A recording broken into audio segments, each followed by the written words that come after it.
Olá, meus irmãos, estamos aqui nessa série Mestres da Palavra e nessa temporada enfocando Atos da Igreja dos Apóstolos. E para os comentários, temos aqui nosso convidado, o pastor Ronaldo Guedes. Bem-vindo, pastor Ronaldo. Obrigado, pastor. Amém. Amém. Nós podemos já entrar no capítulo 18, né? Porque de Atenas, Paulo vai para outra cidade que torna-se muito importante no Novo Testamento, um destaque muito grande, é a cidade de Corinto. Né? Tanto que depois ele escreve 2 cartas, né, aos Coríntios. E lá ele encontrou certo judeu chamado Áquila, natural do Ponto, recentemente chegado da Itália, com Priscila, sua mulher, em vista de ter Cláudio decretado que todos os judeus se retirassem de Roma. E Paulo aproximou-se deles, né, do casal. E postos que eram do mesmo ofício, passou a morar com eles e ali trabalhava, pois a profissão deles era fazer tendas. E todos os sábados discorria na sinagoga, persuadindo tanto judeus como gregos. Paulo chega em Corinto e ele tinha uma expectativa muito grande. Nós vamos ver que havia oposição, mas ele tem um direcionamento de Jesus ali muito importante, tá, pastor? Essa característica de Paulo, né, de perceber as pessoas em quem ele devia investir tempo, né, e discipulado. E aqui ele encontra também esse casal, Áquila e a sua esposa Priscila, que vão ser pessoas bem importantes também no ministério de Paulo, né? E aqui o final do verso 2 diz, né, Paulo aproximou-se deles. Olha, da mesma forma que Paulo traz Timóteo para caminhar consigo, né, Paulo aqui ele se aproxima desse casal, né, ele vai certamente ensinar, discipular, acompanhar esse casal. Eles tinham outras coisas em comum, né, eles trabalhavam no mesmo ofício, eles tinham o mesma atividade, né? Eles faziam tendas, né? Então Paulo passa até mesmo a morar com eles, né? E como era a característica e a estratégia de Paulo, ele já procura a sinagoga de Corinto, ele começa ali a pregar, a discorrer na sinagoga, testemunhando que o Cristo é Jesus, né? Verso 5, testemunhando aos judeus que o Cristo é Jesus, quer dizer, o Cristo, o Messias, prometido lá nas páginas do Antigo Testamento, é Jesus. Mas, logo, nós vemos aqui que houve oposição, né? Houve blasfêmia, até o texto diz, opondo-se eles e blasfemando. O que o apóstolo Paulo fez aqui? Diz o texto que ele sacudiu as vestes, né? Paulo sacudiu as vestes e disse àqueles judeus que não queriam acreditar que Jesus era o Cristo. Paulo disse assim, sobre a vossa cabeça o vosso sangue, eu dele estou limpo, e desde agora vou para os gentios. Então, como os judeus não quiseram receber a palavra, não quiseram reconhecer Jesus como Cristo, Paulo ele vai então priorizar os gentios, os não-judeus. E aí então ele vai entrar na casa de um homem chamado Tício Justo, né, que era uma pessoa temente a Deus, cuja casa era também bem próxima ali à sinagoga. Mas é interessante que o texto diz que o principal da sinagoga, né, o chefe da sinagoga, que chamava-se Crispo, ele creu no Senhor com toda a sua casa, né? E também muitos ali da cidade de Corinto, enfim, muitos creram, muitos foram batizados, né? E, enfim, o verso 9 vai dizer aí que o Senhor dá uma visão para Paulo, pastor. Essa visão é interessante, sempre me chamou a atenção essa visão, pastor, sabe por quê? Porque dá a entender que Paulo estava até querendo ir embora, acho que ele falou, tá difícil aqui, eu acho que é só isso mesmo, é só esse grupo pequeno, dá a entender, não fala, mas sim, dá a entender. Mas ele tem uma visão, onde o Senhor fala com ele assim, não temas, pelo contrário, fala e não te cales. Quer dizer, pelo contrário, ele estava querendo se calar, né? Não te cales, porquanto eu estou contigo e ninguém ousará fazer-te mal, pois tenho muito povo nesta cidade. Aí fica perguntando, acho que Paulo olhou pela janela assim, mas que povo, Deus? Ah, aquele bêbado, aquela prostituta, aquele doido ali. Ele olha para as pessoas assim, Senhor, está difícil a cidade, eu acho que não tem ainda. Eu falo, tem muito povo assim, olha direito. Porque Deus olha com outros olhos, né? Paulo acho que via muita gente brava ali, blasfemando, se disse, rejeitando, e falou, eu tenho muito povo. De fato tinha, né? Sim. E graças a Deus ficou ali, ó, e permaneceu 1 ano e 6 meses. Para quem queria ir embora, foi um tempo bom, né? Permaneceu 1 ano e 6 meses, ensinando entre eles a palavra de Deus. Maravilhoso. Porque geralmente Paulo ele não ficava tanto tempo, né? Mas no caso aqui da cidade de Corinto, ele ficou 1 ano e meio, né? 1 ano e meio ali se dedicando para pregar a palavra de Deus ali. Então é uma característica até um pouco diferente, porque geralmente Paulo ele passava até mais rápido, né? Pelas cidades. Ele plantava a igreja, né? Deixava ali o núcleo e seguia adiante. Mas aqui no caso ele fica ali 1 ano e meio, né? Ali na cidade. Bom, seguindo aqui, pastor, o texto vai dizer no verso 12, né? Quando, porém, Gálio era procônsul da Acaia, então Corinto ela ficava nessa região da Acaia, né? Levantaram-se os judeus contra Paulo e o levaram ao tribunal. Então, o pastor até falou aqui há pouco, né, que ele teve essa visão, que talvez ele tenha tido aqui um momento de pensar em se calar, né, mas de fato, né, o ministério de Paulo não era fácil, né, era o tempo inteiro, era assim, né, perseguição. O verso 6 fala que as pessoas se opuseram, blasfemaram, enfim. Então, assim, era sempre muita perseguição. E aqui, mais uma vez, né, os judeus levantaram-se contra Paulo, o levaram ao tribunal ali da cidade, né? O que eles acusavam Paulo aqui? Verso 13. Este persuade os homens a adorar a Deus por modo contrário à lei. E aí o Gálio, Paulo até ia se defender, mas ele mesmo... ele fala para os judeus, olha, se fosse alguma injustiça ou algum crime da maior gravidade, ó judeus, de razão seria atender-vos. Mas se é questão de palavra, de nomes e da vossa lei, tratai disso vós mesmos. Eu não quero ser juiz dessas coisas, e os expulsou do tribunal, né? Então, é interessante porque quando a acusação era de que Paulo estava de alguma forma não obedecendo à lei dos judeus, as autoridades romanas, eles não queriam saber disso. Isso não é problema nosso, isso é problema entre vocês aí. Por isso que em uma das acusações anteriores aqui, que nós falamos, ele foi acusado de que ele falava que Jesus era outro rei, né? Ou seja, para de alguma forma, né, fizeram essa acusação para que tivesse alguma base, né? Porque César era o rei, né? O imperador romano era o rei. Então, vocês estão dizendo que existe um outro rei, né? Aí talvez poderia ser que os romanos dessem alguma atenção, porque se estaria aqui supostamente questionando a autoridade do imperador.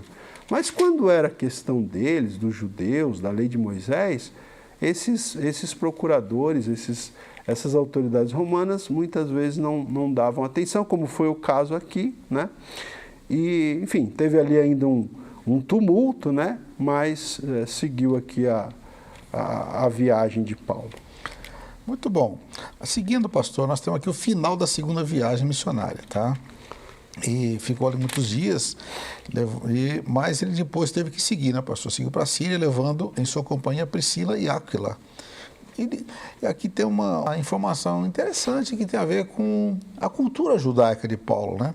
Diz assim que depois de ter raspado a cabeça em Cencreia, porque tomara voto, então ele não tinha isso como algo importante para a salvação, mas ele mantinha os costumes, né, que vinha do judaísmo, né? Era importante para ele manter uma boa relação com os judeus também, então era para a própria satisfação dele, né?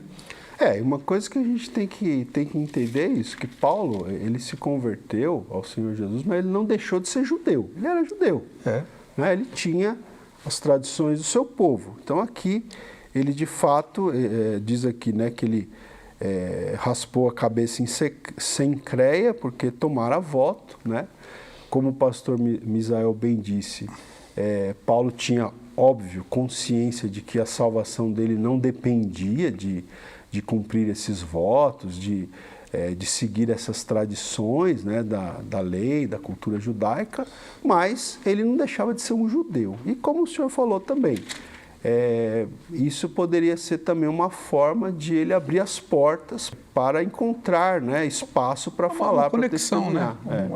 É até importante, pastor, falar aqui, porque assim, ele raspou a cabeça. Mas por que raspou a cabeça? Que voto era esse?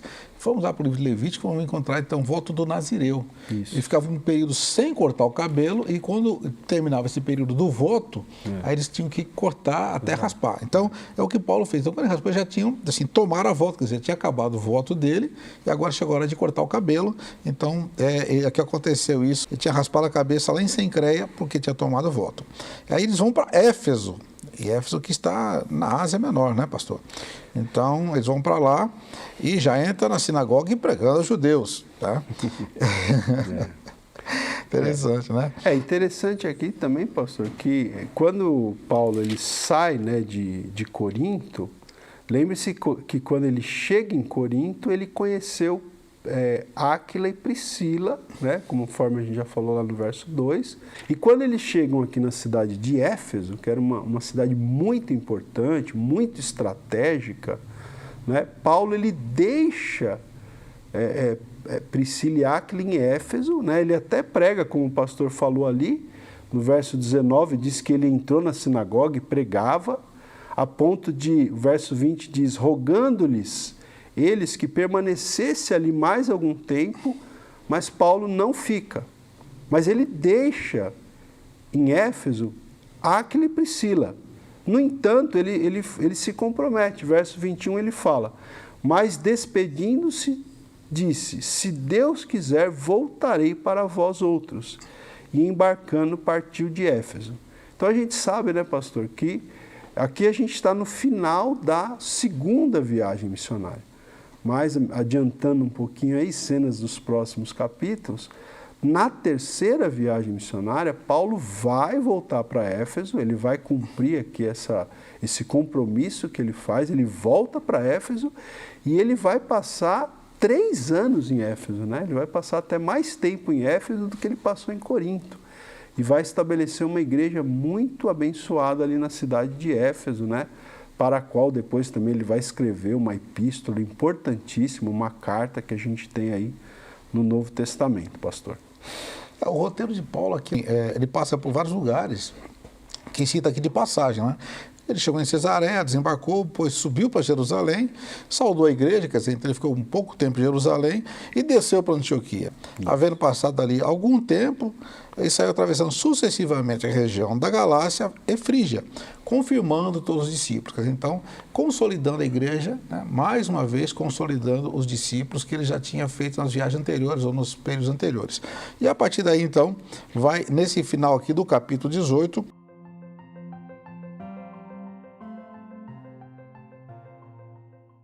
mencionar, então, essa parte aqui relacionada com o Apolo, né, em Éfeso, que foi um personagem também que aparece aqui, muito interessante, né, pastor? Exatamente. Vale aqui citar que quando Paulo sai de Éfeso, né, tendo deixado Áquila e Priscila ali, como o pastor já falou, ele chega em Cesareia, ele dá uma passada em Jerusalém e depois ele vai para Antioquia, que é a base. Ele sempre volta para a igreja base, que é Antioquia, né, para prestar os relatórios e tal. Aí o verso 23, quando fala aqui que ele saiu atravessando essa região da Galácia e da Frígia, na verdade aqui já é a terceira viagem missionária, que a gente vai falar no próximo episódio, né? Mas o evangelista Lucas aqui, que também é o autor de Atos, ele vai, como que abrir um parênteses aqui no final do capítulo 18, para dizer o quê? Que nesse meio tempo, né, vai chegar ali em Éfeso uma pessoa, um judeu também, natural da cidade de Alexandria, chamado Apolo. Então, quem era esse Apolo? O texto bíblico aqui diz que ele era um homem eloquente, né, e um homem poderoso nas Escrituras, ou seja, ele tinha conhecimento das Escrituras, ele era muito eloquente quando ele falava, né? E o texto diz aqui, ele era instruído no caminho do Senhor, verso 25, ele também era fervoroso de espírito, ele falava e ensinava com precisão a respeito de Jesus. No entanto, o texto diz que ele conhecia apenas o batismo de João. Então, ainda faltava algo para Apolo, faltava algum entendimento, algum conhecimento, a respeito da revelação de Deus, a respeito do que o Senhor trouxe. E aí, então, o que nós vamos ter aqui? O verso 26 diz que o Apolo começou a falar ousadamente na sinagoga. Ouvindo, porém, Priscila e Áquila, tomaram-no consigo e com mais exatidão lhe expuseram o caminho de Deus. Então, faltava ainda para Apolo, ele era uma pessoa que tinha muitas virtudes, mas ainda faltava algum conhecimento mais exato, de alguns detalhes a respeito do Evangelho, a respeito aqui do caminho de Deus, como diz o texto aqui. E Priscila e Áquila, que já tinham sido discipulados por Paulo, se aproximam de Apolo e também o instruem. Então, a gente vê aqui, interessante, pastor, a questão da influência. Você veja, Paulo exerceu uma influência sobre Áquila e Priscila, que agora exerce uma influência sobre Apolo, e Apolo vai também ser um grande pregador. Olha, o verso 27 diz, querendo ele, no caso Apolo, querendo ele percorrer a Acaia, animaram-no os irmãos. Os irmãos incentivaram ele, sim, a ir a Acaia para pregar nas igrejas ali, e até mesmo escreveram aos discípulos da Acaia para que recebessem Apolo, Então, tendo Apolo chegado, auxiliou muito aqueles que, mediante a graça, haviam crido. Verso 28. Porque com grande poder convencia publicamente os judeus, provando por meio das Escrituras que o Cristo é Jesus. Então, nós temos mais um pregador aqui, pastor. Assim como o apóstolo Paulo, que era muito firme ali na exposição bíblica, provando pelas Escrituras que o Cristo é Jesus, era Jesus, Apolo também ele tem essa eloquência, ele vai, ele fala, e Deus usa a vida dele ali para que as pessoas entendessem que o Cristo já tinha vindo. Amém. E com grande poder convencia publicamente os judeus. Quer dizer, ele tinha um poder do Espírito Santo para convencer as pessoas mesmo. O Espírito Santo convence. Então, ele era um instrumento de convencimento, provando por meio das Escrituras que o Cristo é Jesus. Assim, nós encerramos o capítulo 18, pastor, já com um saborzinho de 19, porque você vai falar da igreja em Éfeso, Exatamente. Aqui está uma introduçãozinha, Então, você não pode perder a cena dos próximos episódios. Vai ser maravilhoso. E nós nos despedimos aqui, pastor. Muito obrigado, pastor Ronaldo. Amém. E continue conosco, tá? Essa jornada está muito boa, E você que está aqui assistindo, você, por favor, compartilhe esse vídeo e você inscreva-se no nosso canal e você coloca aí toda a sinalização para você receber as nossas notificações, tá bom? E assim que Deus te abençoe, em nome de Jesus.